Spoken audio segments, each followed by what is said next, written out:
BJP కార్యాలయంలో కేంద్ర మంత్రి కిషన్ రెడ్డి మాట్లాడుతున్నారు. ప్రస్తుతం లైవ్ చూద్దాం. ధరణి స్థానంలో వచ్చినటువంటి ఈ యొక్క భూభారతి ఈరోజు నవ్వుల పాలైంది.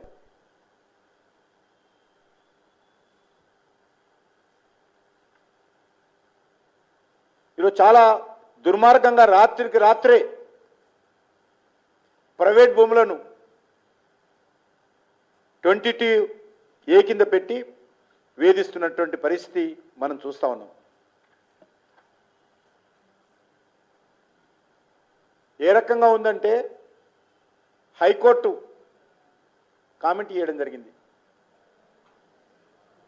తెలంగాణ ప్రజల ఆస్తులు భద్రంగా ఉండాలంటే ఆర్మీని దింపాల్సి వస్తుంది అని కామెంట్ చేసిండు.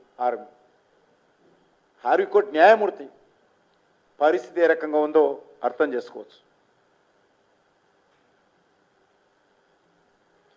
ధరణిని బంగాళాఖాతంలో వేస్తాము. ఇప్పుడు ఈ భూభారతిని ఏ ఖాతాలో వేయాలో చెప్పాలి. తెలంగాణ పూర్తిగా ఉదయం లేస్తే సాయంకాలం వరకు ముఖ్యమంత్రి నుంచి తహసీల్దార్ల వరకు ఈరోజు ప్రభుత్వ భూములు ఏ రకంగా అమ్మొచ్చు, ప్రభుత్వ భూములలో ఏ రకంగా లిటిగేషన్స్ క్రియేట్ చేయవచ్చు, ఏ రకంగా ప్రైవేట్ భూములు న్యాయస్థానంలో ఏవేవి ఉన్నాయి,